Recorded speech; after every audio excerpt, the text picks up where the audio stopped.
Dia adalah hasil dari trauma, dendam, dan politik keluarga yang beracun.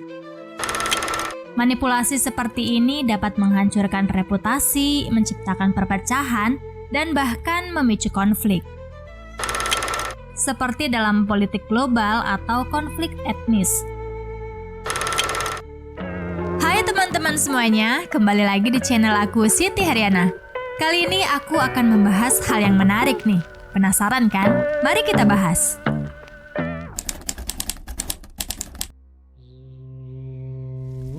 Sang Kuni atau Syahkuni seringkali dianggap sebagai penjahat utama dalam Mahabharata.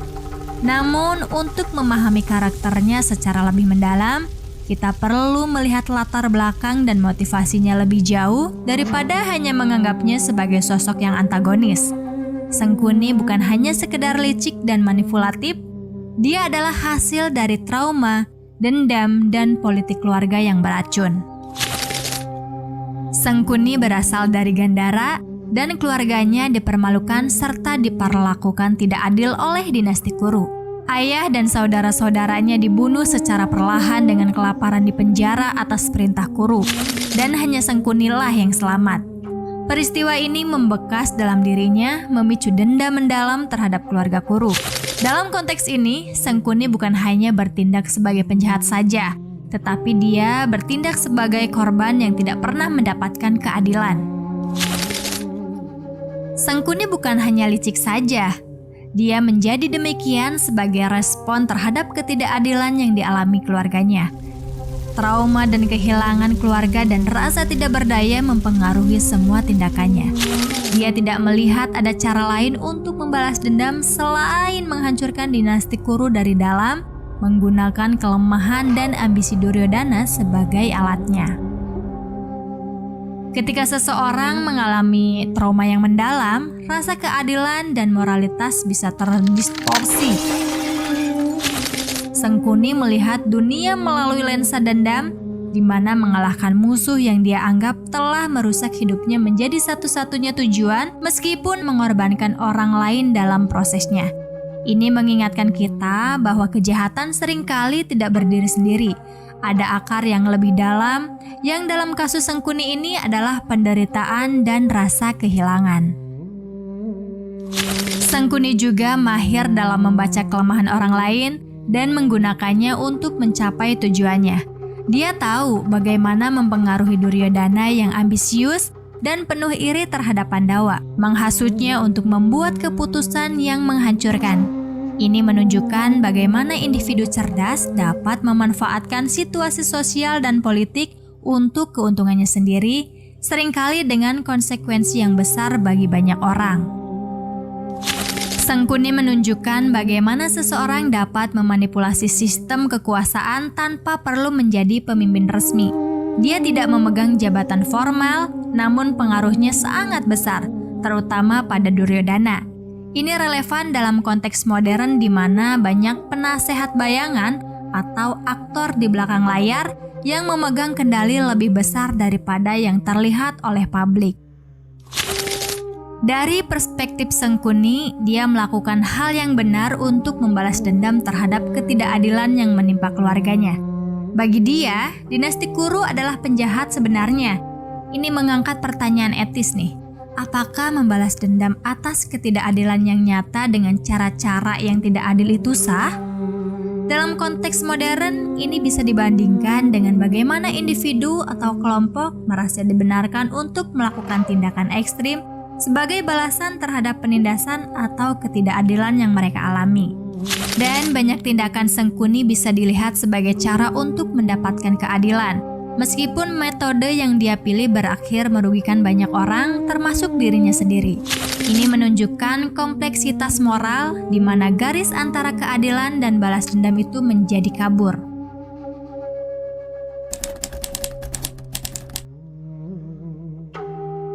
Di era modern, kita sering melihat bagaimana informasi dapat dimanipulasi untuk menguntungkan pihak tertentu.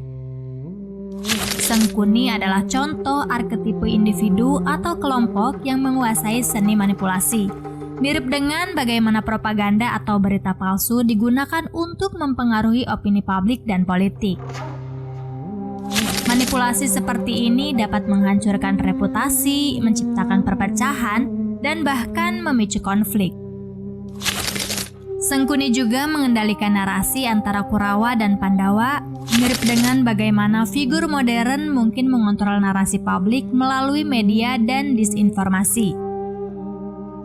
Kemampuan untuk manipulasi persepsi publik adalah kekuatan besar yang bisa dimanfaatkan seringkali dengan konsekuensi negatif. Sangkuni mengingatkan kita bahwa kekerasan seringkali memicu lingkaran setan, di mana korban ketidakadilan menjadi pelaku kekerasan berikutnya. Dalam dunia modern, ini dapat dilihat dalam konflik yang berlarut-larut, di mana pihak yang merasa dirugikan terus-menerus membalas dendam tanpa ada solusi yang nyata. Menyelesaikan konflik membutuhkan pemahaman akan akar masalah, bukan sekedar menghukum pihak yang tampak bersalah. Juga banyak individu atau kelompok yang merespon trauma atau penindasan dengan cara yang merusak, baik bagi diri mereka sendiri maupun bagi orang lain. Hal ini bisa dilihat dalam perilaku destruktif di tingkat pribadi maupun dalam skala lebih besar, seperti dalam politik global atau konflik etnis. Sangkuni juga bisa dilihat sebagai simbol dari politik kantor yang beracun, di mana individu menggunakan manipulasi, hasutan, dan intrik untuk menjatuhkan pesaing atau memajukan agenda mereka sendiri. Lingkungan seperti ini nih yang bisa merusak tim dan organisasi, menciptakan ketidakpercayaan dan perselisihan. Seperti Sangkuni yang memanfaatkan kelemahan Duryodhana. Di dunia profesional modern, kita melihat contoh di mana orang mengeksploitasi kelemahan atau kekurangan orang lain demi keuntungan pribadi. Dalam konteks modern, meskipun strategi manipulasi mungkin berhasil sementara, mereka cenderung membawa konsekuensi negatif, baik bagi individu maupun kelompok. Dunia modern memerlukan pendekatan yang lebih fokus pada rekonsiliasi dan solusi damai. Mengakui luka dan berupaya memperbaiki kerusakan, bukan membalas dendam, adalah pelajaran penting dari kegagalan Sangkuni. Nah, teman-teman, Sangkuni adalah karakter yang kompleks. Ia melampaui stereotip penjahat licik. Dia adalah cermin dari bagaimana trauma, dendam, dan politik yang tidak etis dapat memicu kekacauan besar. Dalam dunia modern juga, relevansi Sangkuni terlihat dalam manipulasi sosial dan politik, intrik kantor, hingga konflik yang berlarut-larut karena luka dan dendam yang tidak terselesaikan. Pembelajaran dari kisah Sangkuni ini mengingatkan kita akan bahaya dari manipulasi dan pentingnya etika, transparansi, serta rekonsiliasi dalam semua aspek kehidupan kita. Nah, segitu aja kisah tentang Sangkuni. Semoga bermanfaat ya teman-teman. Jangan lupa subscribe, like, and comment.